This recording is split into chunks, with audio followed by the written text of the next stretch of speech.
tonight, a sweeping look at federal crimes across the Eastern District of Louisiana. From multiple layer fraud schemes to violent offenders, illegal firearms, and large scale drug trafficking operations, this is Englebrook Independent News Federal Crime Report. Federal prosecutors have charged Jessica LaCour, 38, a Texas resident with ties to Louisiana, with 5 separate wire fraud schemes, each carrying significant prison exposure. According to U.S. Attorney's Office, Scheme 1, LaCour allegedly used fake tax returns to obtain a forgivable PPP loan during the COVID-19 pandemic. Scheme 2, she accused of stealing identities to secure emergency rental assistance funds. Scheme 3, investigators say she fabricated over $228,000 in fake Walmart receipts, enabling retail theft operation. Scheme 4, she allegedly manufactured false evidence from civil lawsuits in Orleans Parish. Scheme 5, authorities say she used stolen personal data, including information taken from hotel guests, to open financial and utility accounts.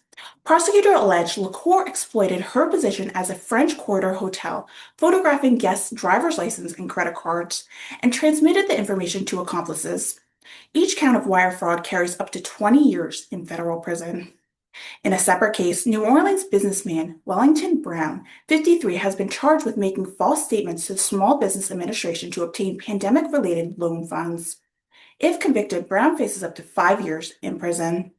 Meanwhile, a major healthcare fraud case that concluded with sentencing. Dr. Robert Tassin, 67, of Slidell, was sentenced for his role in a $6.6 million Medicare fraud scheme involving medically unnecessary genetic testing. Medicare paid out more than $2 million in fraudulent claims. Tassin received 3 years of probation, including 1 year of home confinement, and must repay $2 million in restitution.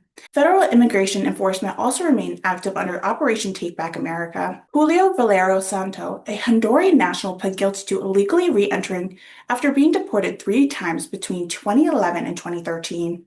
Cadora Terrera Blanca Quezada, a Mexican national, also pled guilty to illegally re-entering after prior removal.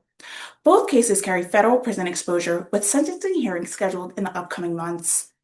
Federal courts also hand down significant sentencing in firearm-related cases. Kyle Cornley, 33, previously convicted of attempted murder, was sentenced to 33 months in prison after discarding a loaded handgun while fleeing the police. Jody Harris, 33, received 144 months, that's 12 years, in federal prison for armed robbery of a U.S. postal worker, during which he stole mail, a postal vehicle, and an access key.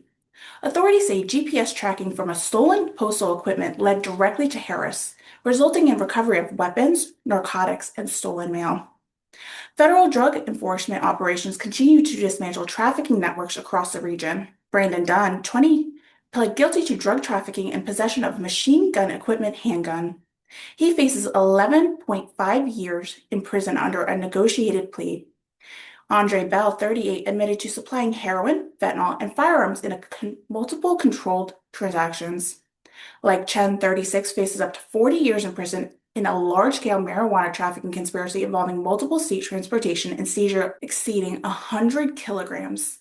In one operation alone, law enforcement seized over 100 kilograms of marijuana along with cash, money counters, and trafficking equipment. Additional federal sentencing include Michael Feast, 31, sentenced to 6 years total for drug distribution and firearm use.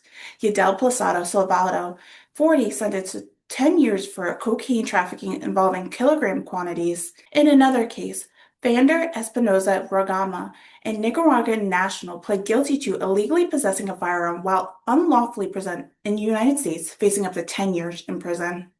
A federal grand jury has also indicted Dennis Brooks, 65, for allegedly stealing over $65,000 in Social Security disability benefits intended for her children over nearly a decade. From financial fraud to violent crimes and drug trafficking, federal authorities in Louisiana continue to pursue cases that span years and across state lines. These cases remain allegations unless proven in court, and several defendants are awaiting sentencing in the months ahead. For Englebrook Independent News, I'm Haley Picasello.